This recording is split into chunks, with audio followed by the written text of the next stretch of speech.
Baik, assalamualaikum warahmatullahi wabarakatuh. Waalaikumsalam warahmatullahi wabarakatuh. Selamat pagi anak-anak. Pagi.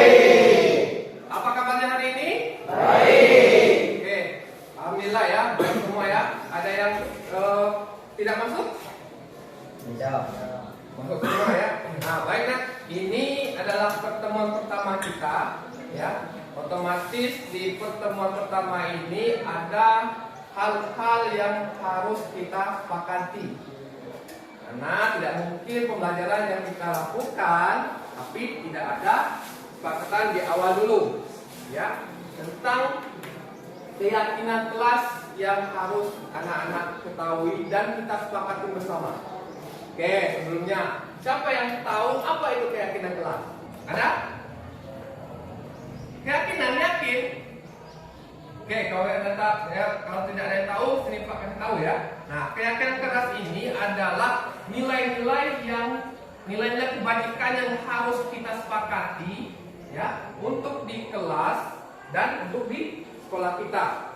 Contohnya, datang tidak lambat, berpakaian yang bersih. Itu salah satu contohnya. Nanti anak-anak sendiri yang akan membuat apa sih keyakinan kelas yang harus kita sepakati bersama. Siap? Oke, sekarang Pak bagikan kertas. Ini ditulis keyakinan kelas menurut anak-anak sendiri. Nanti setelah ditulis, nanti ditempel di depan. Setelah itu kita bahas, kita simpulkan, ya, dan kita dapatkan keyakinan kelas kita. Dan setelah sudah dapat keyakinan kelas, baru kita sepakati lagi dan kita tanda tangani bersama. Siap?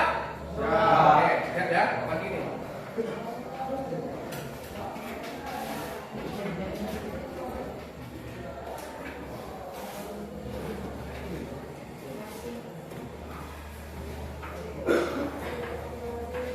Oke, ditulis ya keyakinannya sendiri-sendiri dulu. Nanti kita sepakati.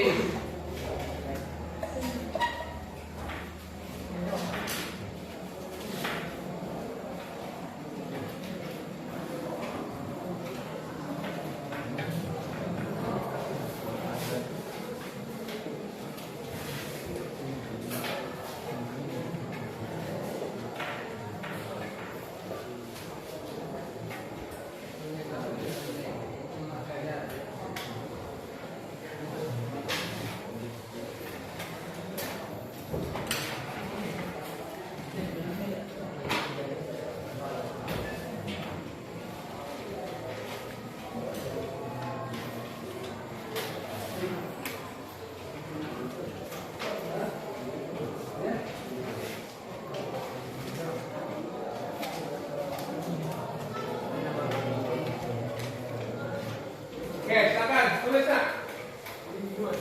Ya, ditulis di sini apa menurut anak yang harus keyakinan apa yang harus kita sepakati bersama, ditulis. Ya, sudah itu nanti ditempel. Ya, sudah itu baru kita bahas bersama ya. Oke, silakan.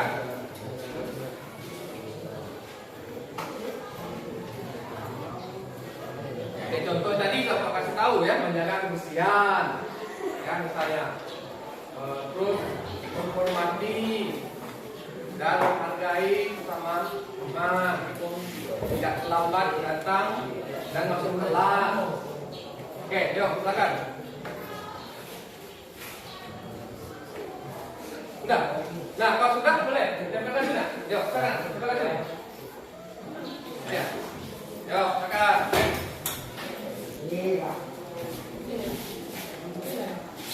Oke, hati-hati ya. Nah, ya satu aja. Oke, contoh ini, sini. Oke.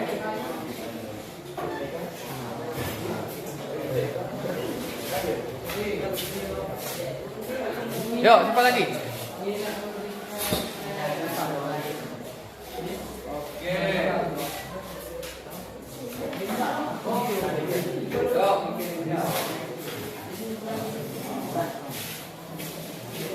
Ya, boleh sini. Oke. Sini lagi. Nah, ini. Rapi. Nah.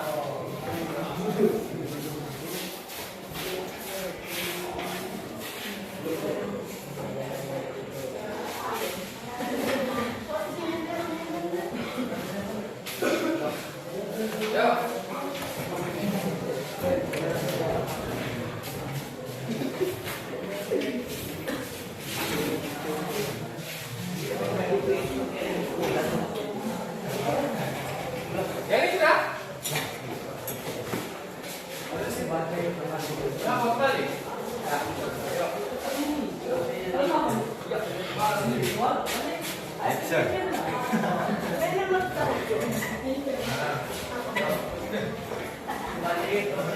Yo, sudah semua?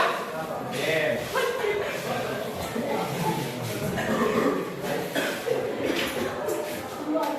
Oke.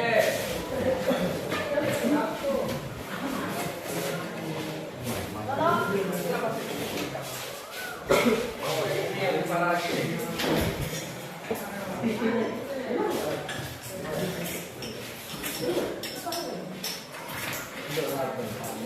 Oke, sudah semua ya? Nah, sekarang kalau sudah, ini yang sudah anak-anak catat itu adalah menurut anak-anak keyakinan yang akan disepakati, ya. Jadi sekarang saya baca dulu, ya. Nanti kita lihat yang mana yang sama, kita pilih satu saja. Oke, siap? Yang pertama, menjaga kebersihan lingkungan sekolah atau kelas, ya. Jaga kebersihan dan lingkungan kelas. Otomatis ini bisa ya? Kan kita sepakati tadi kalau kebersihan wajib di kelas. Ini bisa ya? Oke. Ini juga yang kedua, yang ini datang tidak terlambat. Kita haluskan bahasanya. Kita positifkan bahasanya. Ya, masuk kelas tidak terlambat. Yang ini saling menghormati dan menghargai. Gimana? Sepakat?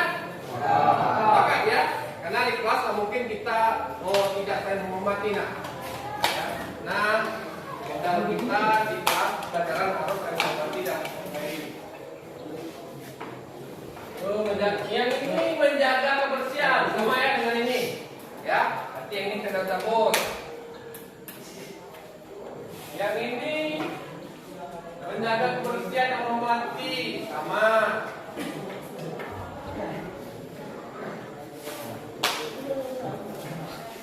Nah, yang ini selalu berpakaian lengkap. Otomatis kalau kita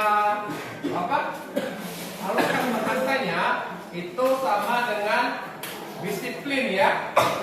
Disiplin dan taati peraturan sekolah. Bisa ya ini ya? Bisa ya? Lanjut ini.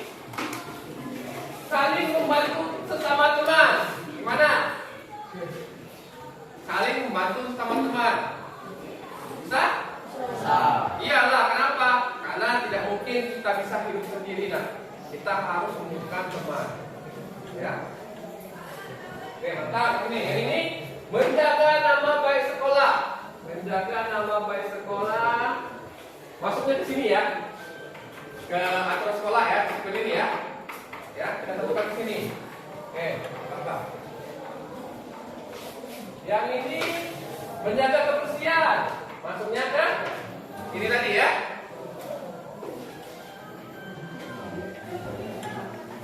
Yang ini datang tidak terlambat dan tepat waktu. Kira-kira sudah tadi? Sudah di ini datang tidak terlambat ya untuk kelas ya. Ini menjaga kebersihan sama. Ini meningkatkan disiplin terhadap guru dan teman. Bisa disepakati? Bisa ya. Berarti ini sama ke disiplin tapi kalimatnya berbeda, tidak apa-apa. Kedisiplinan dan kebersihan. Disiplin maksudnya ke sini, kebersihan maksudnya ke sini tadi ya. Saling menghormati sesama teman juga. Saling menghormati sesama juga. Mematuhi peraturan sekolah.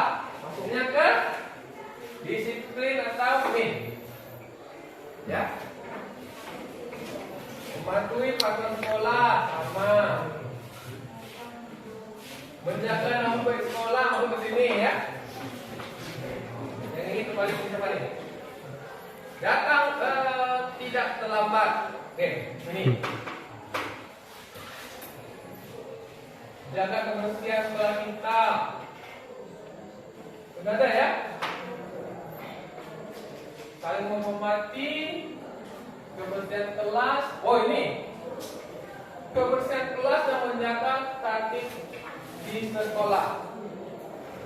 Oh, bisa kita sepakati? Bisa yakin? Kira-kira yang ini masuk nggak? Sama nggak dengan yang ini? Dengan di sini selalu berpakaian lengkap. Sama nggak? Beda? Oke, beda. Sepakati ya? Mentaati peraturan, sama yang di sini.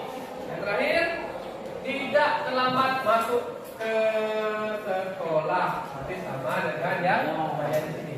Ya, berarti di kelas kita ini sebelum mulai pembelajaran ada 1, 2, 3, 4, 5, 6, 7. 1, 2, 3 ya. Ada 7 keyakinan kelas yang sudah kita sepakati bersama. Ya? Paham mana? Jadi keyakinan kelas yang sudah kita sepakati tolong ditaati, tolong diingat kembali. Jangan sampai nanti anak-anak melanggar daripada keyakinan yang kita buat. Dan harapan Pak, keyakinan yang kita sepakati bersama ini kita lakukan secara rutin, terus menerus dan kontinu, baik di dalam kelas maupun di sekolah maupun di lingkungan anak-anak tempat tinggal masing-masing. Oke, siap? Siap ya? Nah, sebelum Pak akhiri dari keyakinan yang kita buat tadi, sudah bisa dipahami? Sudah ya? Kalau sudah, ya keyakinan kelas kita sudah kita sepakati. Mudah-mudahan apa yang kita impikan, apa yang kita cita-citakan dari keyakinan kelas kita terjaga. Pak akhiri, ya. Assalamualaikum warahmatullahi wabarakatuh. Waalaikumsalam warahmatullahi wabarakatuh. Tepuk tangan untuk kita semua.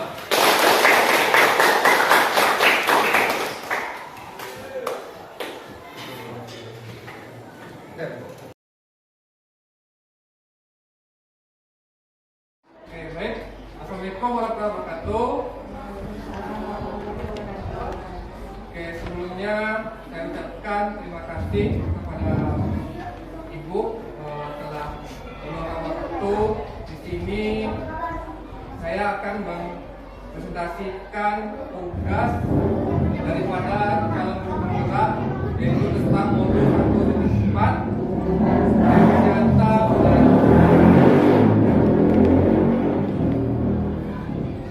Oke, sebelumnya saya perkenalkan dulu ya. Di sini ada Ibu fasilitator kami, yaitu Ibu Susi Anggorokasi. Beliau di sini membimbing saya nanti dan teman-teman saya angkatan 8 Provinsi Bengkulu, Kabupaten Sumatera khususnya, itu selama 6 bulan itu di dunia maya melalui ruko dan diskusi kelompok di dalam bentuk LMS. Selanjutnya yang kedua yaitu Ibu Dosna Kairi. Beliau ini sengaja praktik saya ya, yang mana tugas beliau di sini adalah mendampingi saya ya dengan teman-teman saya di selama 6 bulan ini ya. Setiap 1 bulan sekali beliau mendampingi secara individu ke sekolah dan di 1 bulan sekali juga ada loka karyanya.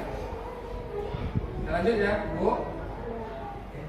Oke, baik, tujuan daripada presentasi saya hari ini adalah mengimplementasikan pemahaman terkait budaya positif ya, yang dapat membantu murid dengan aman dan nyaman sesuai dengan filosofi KHD, Ki Hajar Dewantara. Tidak hanya itu juga ya, akan mendapatkan kesempatan untuk membagikan pemahaman pengalaman kepada guru-guru sekitar saya mengajar Bapak Ibu. Selanjutnya materi yang akan saya sampaikan lumayan Bapak Ibu. Yang pertama tentang budaya positif, disiplin dan nilai-nilai kebajikan universal, teori motivasi, hukuman, penghargaan, restitusi, keyakinan kelas, kebutuhan dasar manusia, dan dunia berkualitas, restitusi 5 posisi kontrol, dan restitusi segitiga restitusi. Baik, di sini budaya positif. Apa itu budaya positif? Yaitu nilai-nilai atau keyakinan dan kebiasaan di sekolah yang berpihak pada murid Bapak Ibu dapat dikembangkan menjadi pribadi yang kritis nantinya, penuh hormat dan bertanggung jawab. Nah, di sini Bapak pendidikan kita ya mengibaratkan sekolah ini sebagai ladang tempat persemian bibit, ya, agar bibit bisa berkembang secara maksimal, maka ya petani tersebut dapat memperbaiki kondisi tanah. Ya, selanjutnya melihat bibit tanaman, ya, memberi pupuk dan air dan membasmi ulat-ulat dan jamur yang ada di tanaman tersebut. Nah, dan dalam artian kalau kita ibaratkan ke dunia pendidikan kita atau sekolah kita, ya, sebagai tempat ya melindungi murid dari hal-hal yang tidak baik, dengan demikian karakter murid tumbuh dengan baik sesuai dengan profil pelajar Pancasila. Selanjutnya itu tentang disiplin positif. Nah, di sini ada tabel tentang disiplin positif. Ya. Pada tabel ini bisa kita lihat ada beberapa kegiatan atau aspek yang harus kita jalani di sekolah Pak Ibu. Yang pertama dari teori Dr. William Glasser ya tentang teori kontrol atau teori pilihan. Yang pertama, Anda tidak bisa mengontrol orang lain, tapi hanya Anda bisa mengontrol diri kita sendiri. Yang kedua, yaitu semua perilaku yang itu adalah memiliki tujuan. Yang ketiga, model-model berpikir memang menang dan kolaborasi dan konsensus menciptakan pilihan-pilihan yang baru. Yang terakhir, kebutuhan kita terhadap dunia pendidikan itu atau anak khususnya itu pasti berbeda-beda Bapak Ibu. Ya. Nih yang di bawahnya nanti saya jelaskan di slide selanjutnya.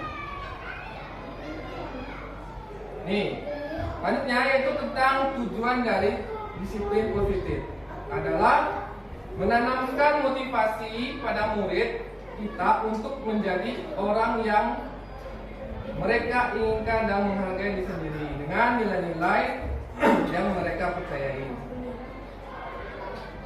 Oke, apa makna dari disiplin? Oke, untuk Ibu, siapa yang tahu dari makna disiplin yang menurut pemahaman kita sebagai guru yang ada di sekolah ini? Ada yang tahu? Oke, baik, tepat sesuai dengan aturan yang telah disiapkan atau dibuat oleh sekolah. Nah, kalau di sini ya banyak orang memaknai disiplin itu sebagai sesuatu yang harus dilakukan seseorang pada orang lain untuk mendapatkan kepatuhan dan memiliki kecenderungan ketidaknyamanan serta sering dihubungkan dengan tata tertib yang berkaitan dengan sanksi dan hukuman bagi yang melanggar. Ya. Nah, di sini hukuman ya sama dengan biasanya kita sering menyebutkan pendisiplinan ya. Biasanya kalau di sekolah kalau anak-anak yang melanggar disiplin ya pasti kita hukum. Nah, di sini cara pandang kita seringkali memandang bahwa hukuman adalah bentuk yang sama dengan proses pendisiplinan dan memberi hukuman sebagai salah satu langkah dalam proses disiplin murid. Padahal disiplin dan hukuman memiliki arti yang berbeda, Bu, dan memberikan efek yang sangat berbeda dalam pembentukan diri murid. Disiplin di sini merujuk pada praktik mengajar atau melatih seseorang ya untuk mematuhi peraturan perilaku dalam jangka pendek dan jangka panjang. Nah, selanjutnya hukuman yang dimaksud ini adalah untuk mengendalikan perilaku murid. Ya, disiplin yang dimaksud juga untuk mengembangkan perilaku pada murid tersebut serta mengerjakan murid tentang kontrol dan percaya diri dengan berfokus pada apa yang mampu mereka pelajari. Jadi intinya murid-murid yang kita disiplinkan itu tadi itu dia hanya memiliki kontrol dirinya sendiri atau pribadinya masing-masing. Nih, selanjutnya ini ada hukuman. Hukuman bukanlah strategi disiplin yang membantu kita mencapai tujuan, tapi hukuman justru memiliki dampak jangka pendek ataupun jangka panjang yang berpengaruh terhadap kemandirian anak. Ya, biasa kita sering melihat anak didik kita, ya, yang kita hukum itu pasti ada sisi negatifnya. Bisa jadi dia merasa minder, bisa jadi dia merasa tidak senang dengan kita, sampai-sampai yang lebih parah, ya, anak tersebut akan memberontak pada kita. Bapak Ibu. Nah, sedangkan hal yang melekat dalam bentuk anak ketika mendapatkan hukuman yang sudah saya jelaskan barusan seperti ini, ya, saya menyadari komunikasi yang berkurang dan tingkah lakunya akan memberontak pada kita sebagai guru. Oke, selanjutnya bagaimana menciptakan budaya positif di sekolah. Yang pertama, kita fokus pada kesehatan mental setiap orang atau yang dimaksud ini SDM yang ada di sekolah kita. Ya. Yang kedua, menciptakan komunikasi yang efektif. Ya. Ibarat itu komunikasi yang kita ciptakan antara sesama rekan sejawat, sesama dengan murid, itu harus efektif, harus yang bagus. Selanjutnya, tanamkan toleransi dalam organisasi. Ya, mungkin ibu-ibu tahu maksud dari toleransi. Berarti kita memberi kesempatan kepada sama rekan guru dan murid tersebut. Selanjutnya, nilai siswa secara objektif.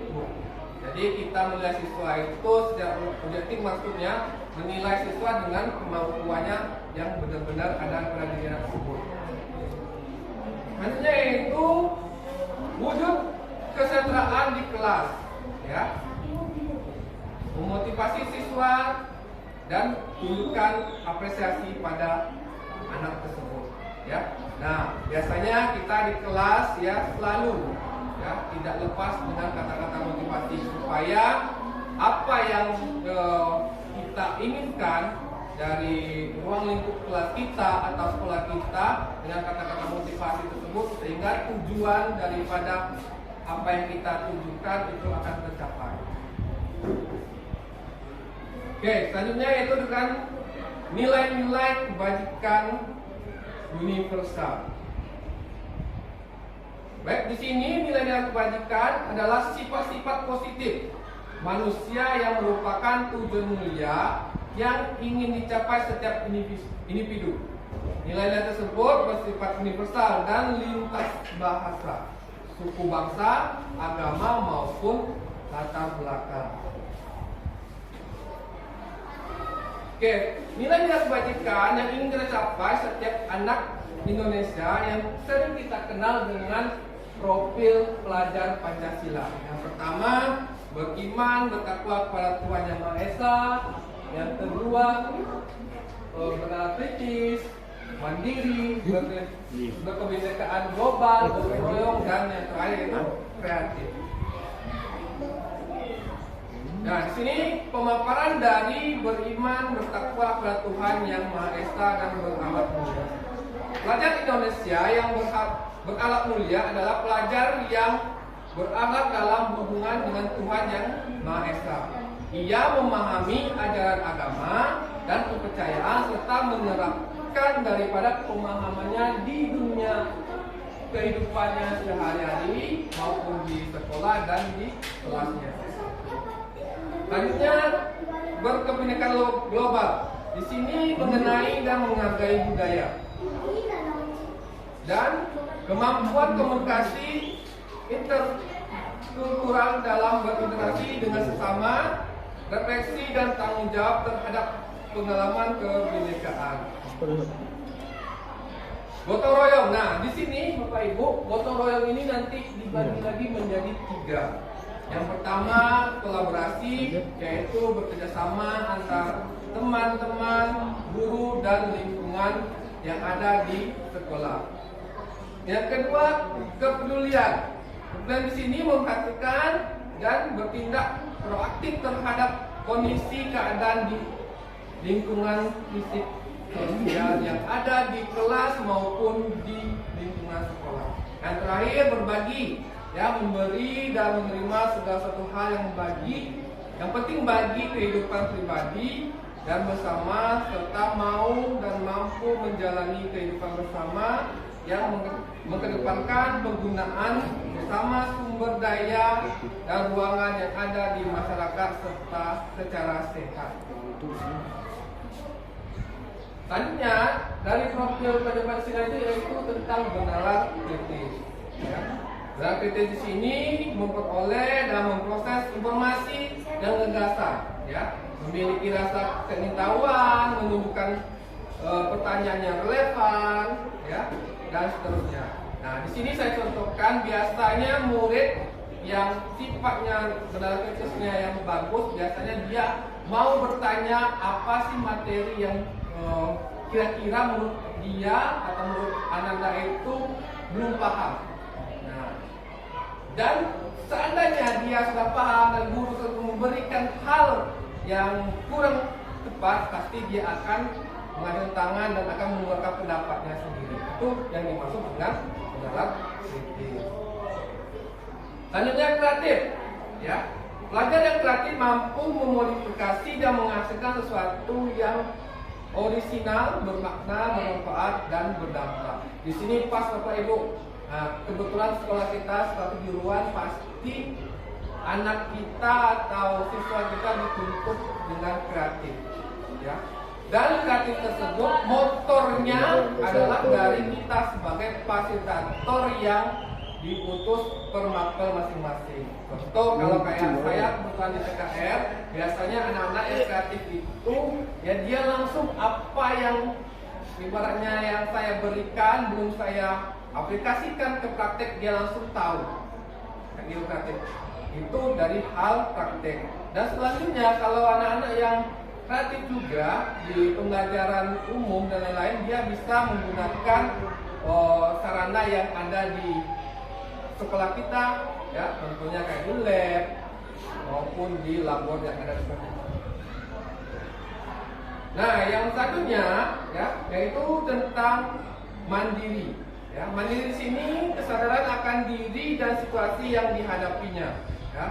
Melakukan refleksi kondisi dirinya, ya, situasi yang dihadapi dimulai dari pemahaman atau memahami emosi diri dan kelebihan serta ketepatan dirinya sendiri. Oke, selanjutnya tentang teori motivasi dan perilaku manusia. Nah, pada teori ini terbagi menjadi 3, Bapak Ibu. Yang pertama tentang motivasi eksternal, ya. Yang kedua motivasi internal atau tujuan daripada disiplin positif. Nah, dari kedua atau ketiga motivasi tersebut, ya, di sini kita lihat yang pertama untuk menghindari ketidaknyamanan atau hukuman itu masuk di motivasi eksternal. Berarti murid kita biasa, Bu, yang sering, ya, ibaratnya kalau dia merasa melakukan kesalahan supaya dia terhindar dari kesalahan tadi, dia pasti menghindar dengan alasan-alasan yang mereka berikan. Itu termasuk di motivasi eksternal, ya. Selanjutnya tentang motivasi internal ini tentang untuk mendapatkan imbalan dari orang lain, ya. Apa yang akan saya dapatkan apabila saya melakukannya? Nah, gitu, ya. Jadi kesenangan atau kepuasan peserta didik kita kalau kita berikan imbalan atau reward itu dari hal kecil. Contohnya kalau anak tersebut kita suruh tampil ke depan atau maju ke depan mengerjakan suatu tugas, ya. Jadi kita beri reward kecil, apa contohnya? Tepuk tangan, ya, aplaus tadi. Itu nanti masuknya ke motivasi senang. Kenapa? Dia merasa senang, ya, merasa kebanggaan dari dirinya sendiri. Yang terakhir itu untuk menghargai diri sendiri.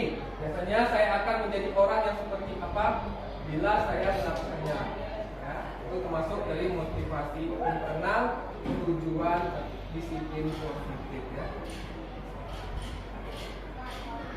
Oke, kita lanjut dengan hukuman dan penghargaan.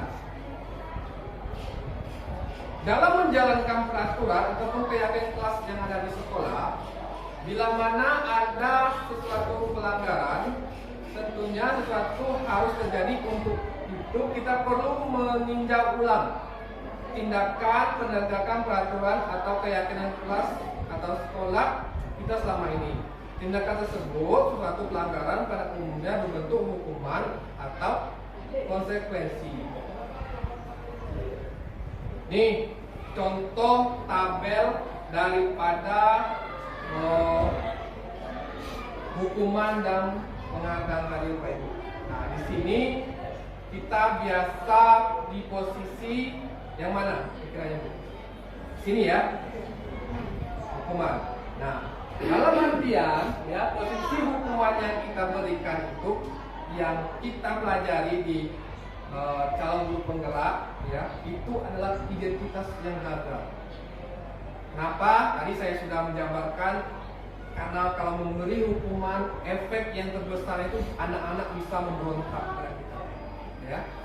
Nah, yang lebih baik kita di sini tidak sukses dalam hukuman itu tentang konsekuensi dan restitusi.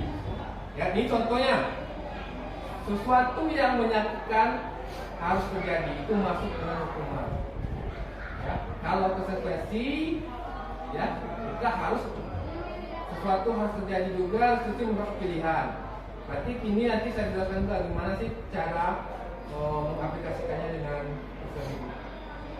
Hukuman di sini tidak nyaman untuk murid, anak untuk atau anak untuk jangka panjang.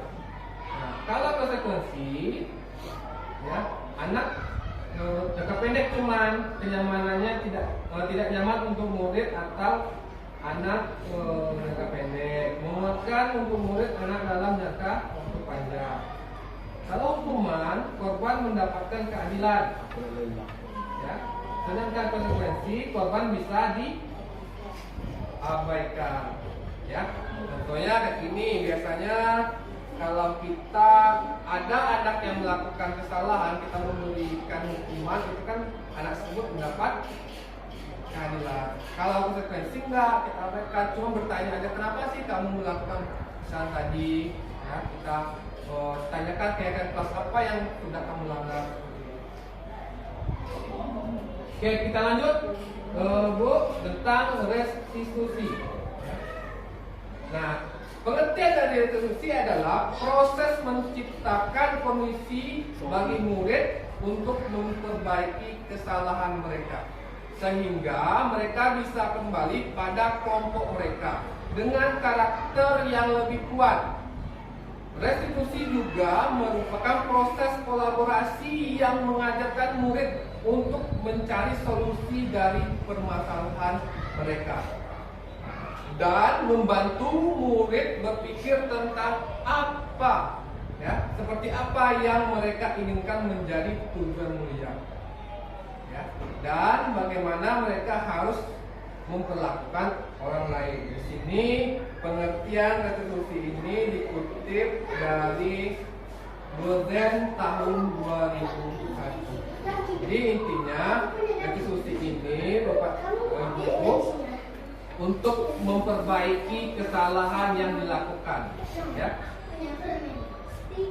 Nah, di sini ada 9 ciri-ciri restitusi. Yang pertama, bukan untuk menebus kesalahan, namun untuk belajar dari kesalahan.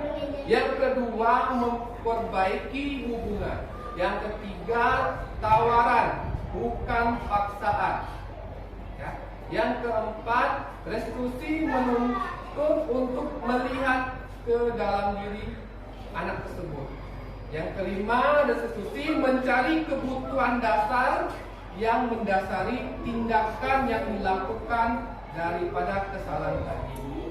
Yang keenam, restitusi diri adalah cara yang paling baik. Yang ketujuh, restitusi berfokus pada karakter bukan tindakan.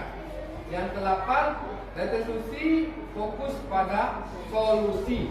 Yang terakhir, restitusi mengembalikan murid yang berbuat salah kepada kelompoknya setelah kita melakukan daripada tahapan-tahapan restitusi. Jadi di sini ada tahapan restitusinya di mana. Selanjutnya tentang keyakinan kelas. Ya, ini tadi sudah saya terapkan di kelas saya. Ya, yang mana artinya keyakinan kelas merupakan nilai-nilai kebajikan atau prinsip-prinsip universal yang disepakati bersama secara universal, lepas dari latar belakang suku, negara, bahasa maupun agama. Keyakinan keras akan lebih memotivasi seseorang dari dalam atau memotivasi secara intrinsik. Seseorang akan lebih tergerak dan bersemangat untuk menjalankan keyakinan daripada hanya sekedar mengikuti serangkaian peraturan. Ya, biasanya keyakinan kelas ini yang sering kita lakukan sebelum memulai pembelajaran.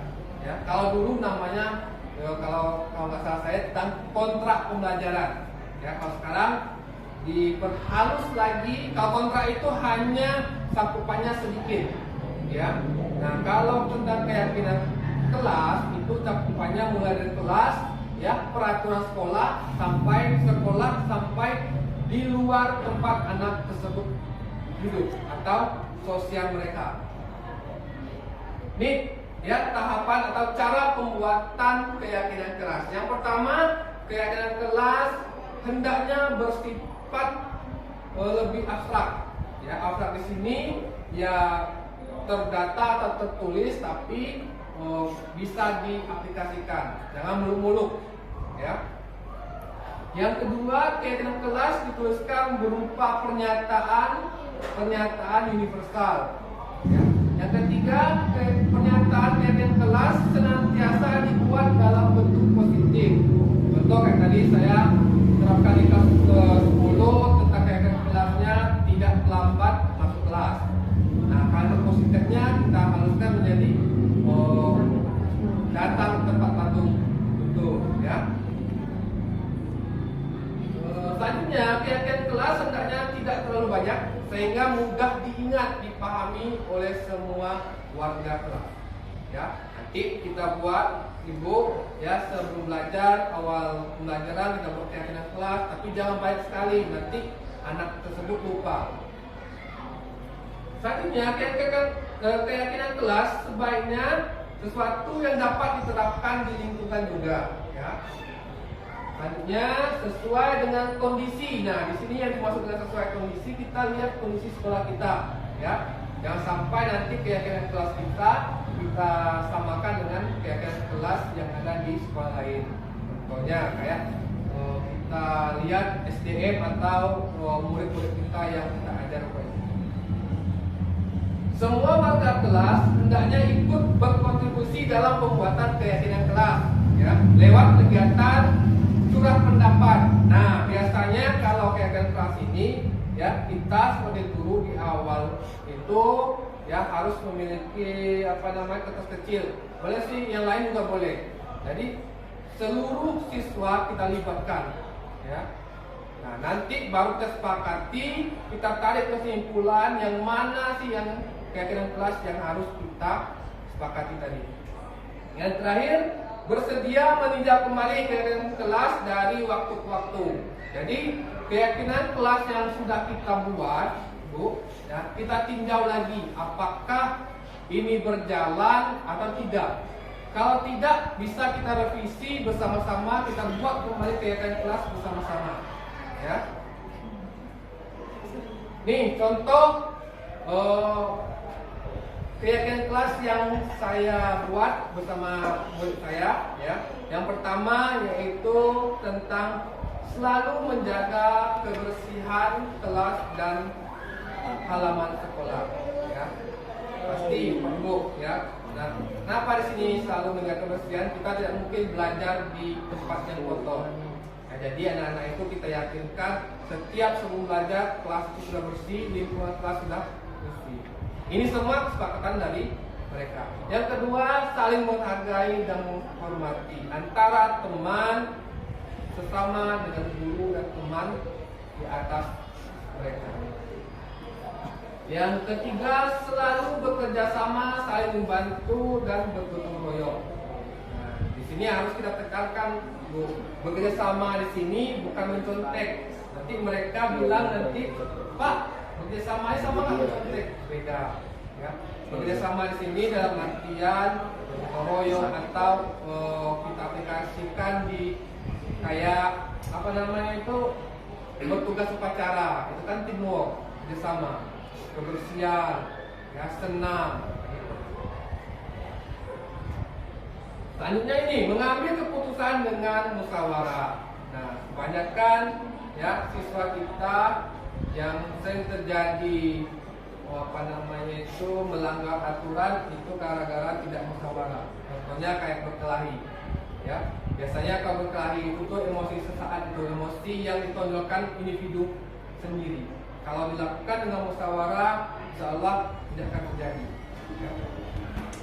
Selanjutnya yaitu tentang meningkatkan disiplin. Disiplin di sini mulai dari aturan yang ditetapkan sekolah, ya, di kelas, ya, maupun aturan-aturan yang ditetapkan oleh pemerintah.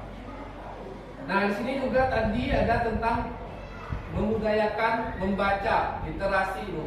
Ya. Jadi di sini saya lihat anak kita, ya, ini semua kesepakatan mereka tadi. Ya, mereka ada yang membuat memudayakan membaca. Saya tanya kenapa? Karena ada, Pak, kami ini belum lancar membaca. Jadi kami sepakatin membaca. Jadi kita kalau sudah membuat kayak misalkan memudayakan membaca, berarti kita di awal itu harus kita mengadakan literasi atau membaca sebelum materi. Yang terakhir ini yang tidak kalah penting yaitu semangat dalam belajar. Ya, semangat dalam belajar. Inilah contoh yang saya terapkan keyakinan kelas di mata pelajaran saya. Ya, nanti ibu-ibu bisa menerapkan juga. Ya, seandainya di awal pembelajaran keyakinan kelas perlu kalau sudah diterapkan selama ini perlu direvisi lagi, boleh. Oke, selanjutnya di sini kebutuhan dasar manusia dan dunia berkualitas.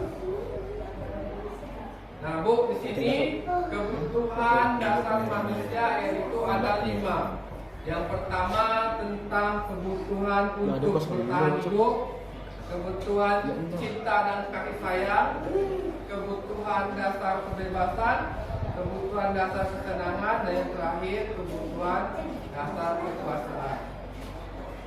Nah, ini artinya apa, Ibu? Kebutuhan untuk bertahan hidup atau survival adalah kebutuhan yang bersifat fisiologis yang bertahan hidup, misalkan kesehatan, rumah, makanan, dan lain-lain. Ya. Selanjutnya kebutuhan dasar manusia, cinta dan kasih sayang. Nah, kebutuhan untuk mencintai dan memiliki kebutuhan akan hubungan, koneksi sosial, kebutuhan untuk memberi dan menerima kasih sayang, dan kebutuhan untuk merasa menjadi bagian dari suatu kelompok. Biasanya kebutuhan cinta dan kasih sayang ini pasti berada di tingkatan SMA, ya, pasti. Terus selanjutnya penguasaan. Penguasaan di sini adalah pengakuan atas kemampuan, ya. Jadi murid kita biasanya kalau dia sudah merasa dia mampu, dia pasti, ya.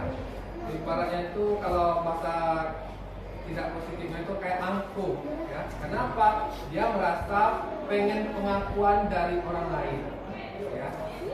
NPO lah kalau bahasa kita, bahasa di luar sana, mencari perhatian orang, ya. Nah, selanjutnya kebebasan. Kebebasan di sini adalah kebutuhan akan kemandirian, otonomi, memiliki pilihan dan mampu mengendalikan arah hidup seseorang. Ya. Jadi kebebasan di sini berartikan dalam bentuk otonominya. Yang terakhir tentang kesenangan. Kesenangan di sini untuk merasa senang, kebutuhan akan kesenangan untuk mencari kesenangan, bermain dan bertawa. Nah, di sini Bapak Ibu kita pernah melihat anak-anak kita yang melakukan kesalahan, ya, melakukan kesalahan.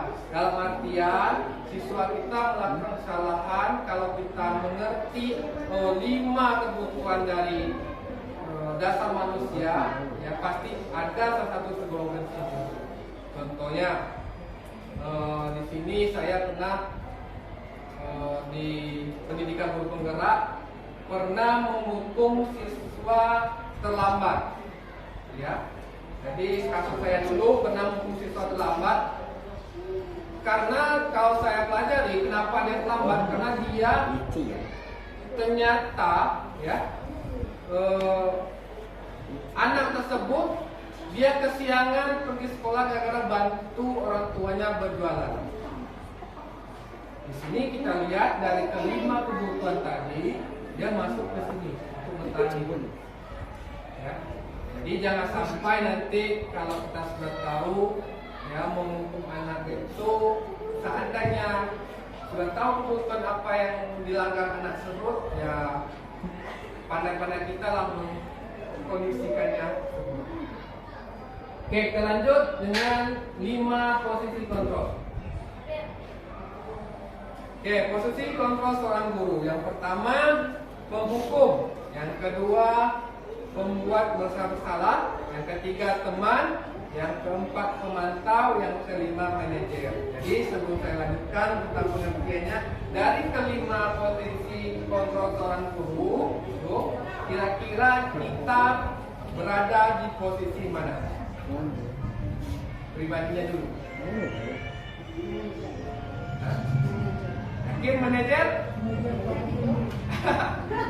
Yakin manajer? Apa merasa bersalah atau teman? Oke, lanjut kita lihat pengertiannya biar tahu di mana sih posisi kita, ya, sebagai guru. Oke, yang pertama penghukum. Penghukum di sini seorang penghukum bisa menggunakan hukuman fisik maupun verbal. Orang-orang yang menjalankan posisi penghukum senantiasa mengatakan bahwa sekolah membutuhkan sistem atau alat yang dapat lebih menekan murid-murid lebih dalam lagi. Guru-guru yang menerapkan posisi menghukum akan berkata, patuhi aturan saya, atau awas, kamu selalu saya salah. Selalu yang terakhir selesai. Kayak itu tentang hukum. Nah, selanjutnya tentang pembuat rasa bersalah. Pembuat rasa bersalah akan menggunakan keheningan yang membuat orang lain merasa tidak nyaman, atau bersalah, atau rendah diri. Kata-kata yang keluar, ya, dengan lembut akan seperti, ibu sangat kecewa sekali dengan kamu. Berapa kali bapak harus memberitahu kamu? Gimana coba kalau orang tua kamu tahu akan berbuat begitu? Itulah kalimat-kalimat yang membuat rasa bersalah. Selanjutnya teman, ya. Guru pada posisi ini tidak akan menyakiti murid, namun akan tetap berupaya mengontrol murid melalui persuasi atau pendekatan. Guru di sini, guru di posisi teman menggunakan hubungan baik dan humor untuk mempengaruhi seseorang. Ya. Mereka akan berkata, ayo bantulah demi bapak ya. Ayo ingat, tidak bantuan bapak sama ini. Ya sudah, kali ini tidak apa-apa, nanti ibu bantu. Itu kalimat-kalimat otomatik daripada posisi teman. Yang terakhir, monitor atau pemantau. Pertanyaan yang akan diajukan oleh pemantau yaitu peraturannya apa?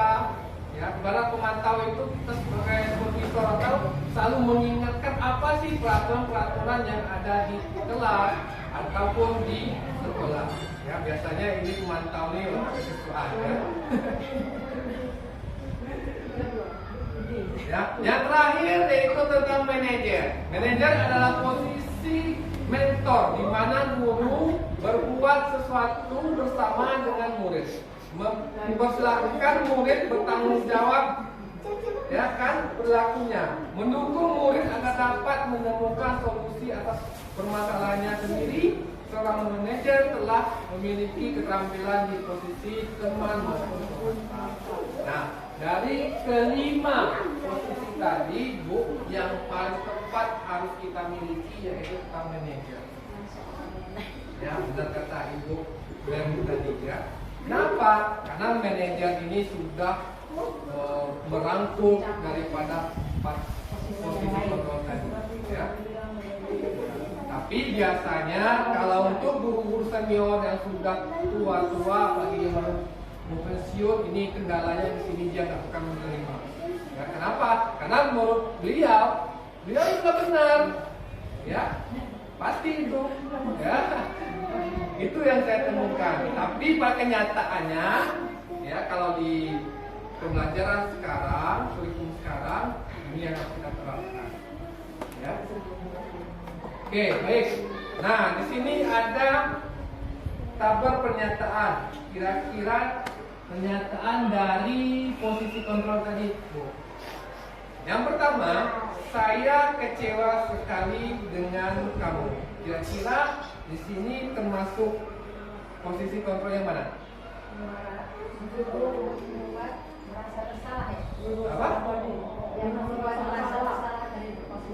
Membuat merasa bersalah. Apa kalimat yang kalimat ini? Ini ya? Saya kecewa sekali itu ya. Oke, kita lihat jawabannya. Yang kedua, kamu tidak pernah benar-benar melakukannya. Hah? Memukul. Kalimat kuncinya di mana? Tidak pernah ya, udah ngejas kan? Ya. Yang selanjutnya, ayolah lakukan demi ibu dan bapak. Ibu atau bapak? Hah? Pemantau? Atau manajer? Kata kuncinya ini, lakukan demi ibu dan bapak. Lakukan apa? Apa ini? Teman. Oke, kita kunci teman ya. Selanjutnya, apakah kamu mau mendapatkan stiker bintang hari ini? Kata kuncinya ini, stiker bintang. Tahu keyword lah ibaratnya. Termasuk temankah, pemantau atau manajer? Hah? Yakin manajer?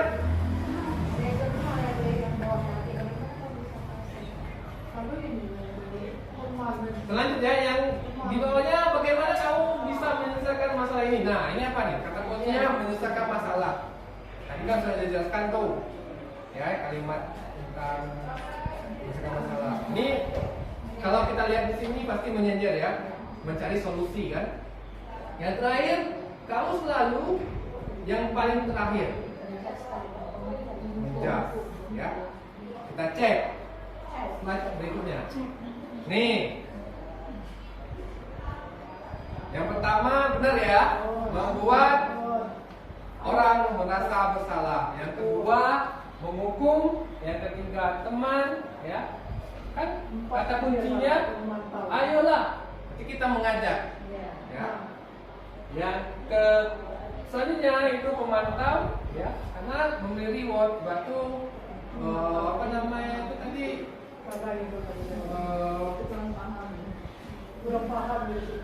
Yang ini ya. Bagaimana kamu bisa menyelesaikan masalah ini? Manajer, ya. Yang terakhir tentang hukum. Oke, lanjut.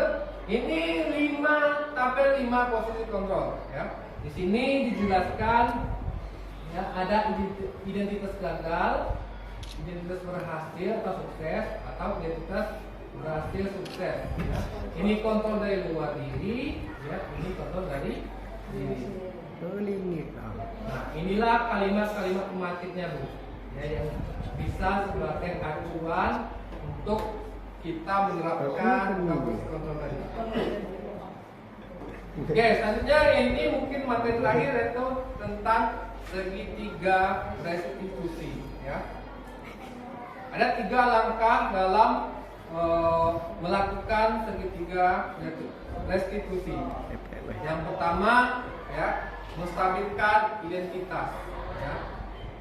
Pada tahap ini peserta didik diajak untuk tenang dan kembali ke suasana hati dalam proses belajar penyelesaian masalah bisa kita lakukan. Guru dapat mengucapkan kata-kata sebagai berikut ya. Bisa dengan berbuat apa, dan berbuat salah itu tidak apa-apa ya, karena tidak ada manusia yang sempurna ya. Jadi ibaratnya kita melakukan menstabilkan identitas. Misalkan ada anak bermasalah, kita suruh duduk, kita tanya dulu ya, tadi saya dapat laporan dari temanmu ya, kamu begini. Lalu kita tenangkan dulu deh. Yang kedua, baru kita validasi tindakan apa yang dilakukannya atau tindakan apa yang salah ya.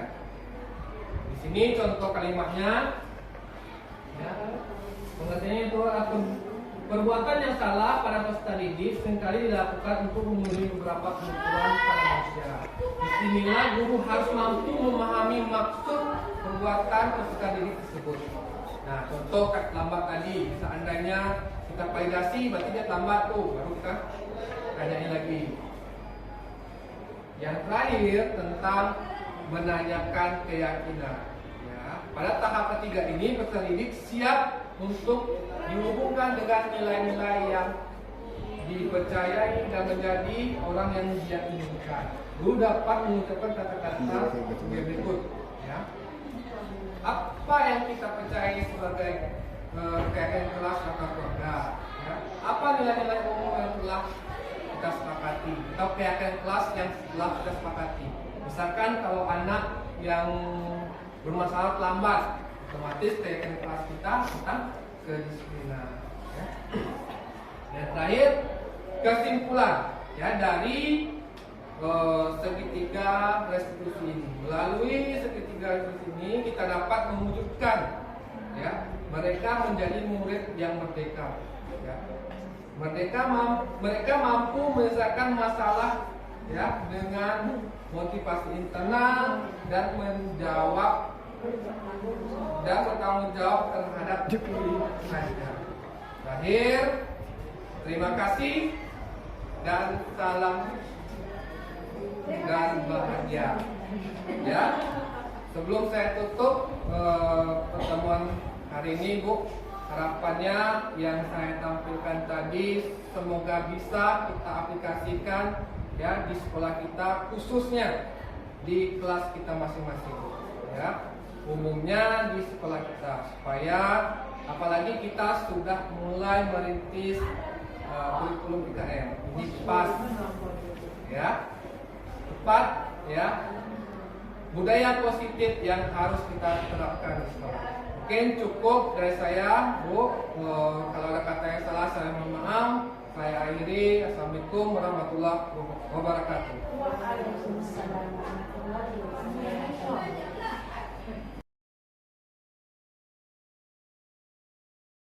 Permisi Pak. Ya, Bapak pemanggil saya. silakan duduk. Oke, Dik. Di sini silakan duduk ya. Oh iya, Dik, Pak dapat laporan dari guru BK. Kalau akhir-akhir ini kamu sering terlambat masuk sekolah ya? Iya Pak. Oh iya. Kira-kira sudah berapa kali, Dik? Seingat saya sudah ada 6 kali Pak. Oh, 6 kali. Iya Pak. Menurut Apit, terlambat datang ke sekolah sehingga tidak ikut pembelajaran di jam pertama, itu kira-kira kesalahan bukan? Iya Pak. Baik, Pit. Berbuat kesalahan itu manusiawi banget kok. Setiap orang pasti melakukan kesalahan. Nah, sekarang yang terpenting kita bisa belajar dari kesalahan yang telah kita lakukan dan tentunya berusaha untuk memperbaikinya. Apit setuju? Iya Pak, saya setuju. Pit, kalau gitu cari solusinya sama-sama ya. Iya Pak. Nah, Pit, dalam bulan ini sudah 6 kali terlambat, pasti punya alasan tertentu. Bapak boleh tahu apa sih alasan kenapa Apit terlambat datang ke sekolah sehingga tidak sempat masuk jam pertama? Akhir-akhir ini Habib sering banget main game Pak. Karena main game dengan kawan-kawan, jadi kurang tidur. Akhirnya bangun kesiangan. Oh gitu ya, Pit. Ingat nggak keyakinan kelas yang telah kita sepakati? Ingat Pak. Nah, kalau misalnya terlambat datang ke sekolah, sudah sesuai belum dengan keyakinan kelas kita? Tidak Pak. Nah, kalau gitu, Hafid, keyakinan kelas yang mana telah Hafid langgar? Disiplin Pak. Baik, menurut Hafid, disiplin itu penting atau tidak, Hafid?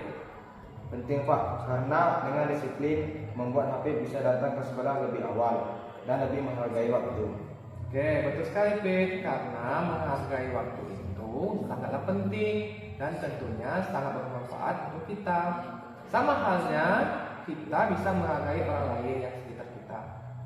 Ya, tugas-tugas tidak menumpuk dan kita juga bisa melatih rasa kepedulian kita. Iya Pak, saya menyesal sudah sering datang terlambat ke sekolah dan tidak mengikuti apel pagi. Nah, sikap meminta maaf itu sudah merupakan sikap yang bagus. Kalau begitu, menurut Apit, apa yang akan Apit lakukan agar tidak datang terlambat ke sekolah lagi? Saya akan usahakan tidur lebih awal Pak, tidak main game lagi sampai larut malam, sehingga bisa bangun lebih pagi. Nah, sekarang Pit sudah ketemu tuh solusinya supaya tidak terlambat lagi datang ke sekolah. Dan setelah ini Bapak akan coba mengundang orang tua Pit ya, biar bisa mengingatkan supaya beliau bisa membangunkan Pit lebih awal agar tidak datang terlambat ke sekolah. Nah, sekarang Pit silakan kembali ke kelas, silakan kerjakan tugas-tugas yang tertinggal selama terlambat 6 hari ini. Ya Pak, sekali lagi Habib minta maaf ya Pak. Izin ke kelas sekarang. Assalamualaikum. Waalaikumsalam warahmatullahi wabarakatuh. Udah, Pak, udah,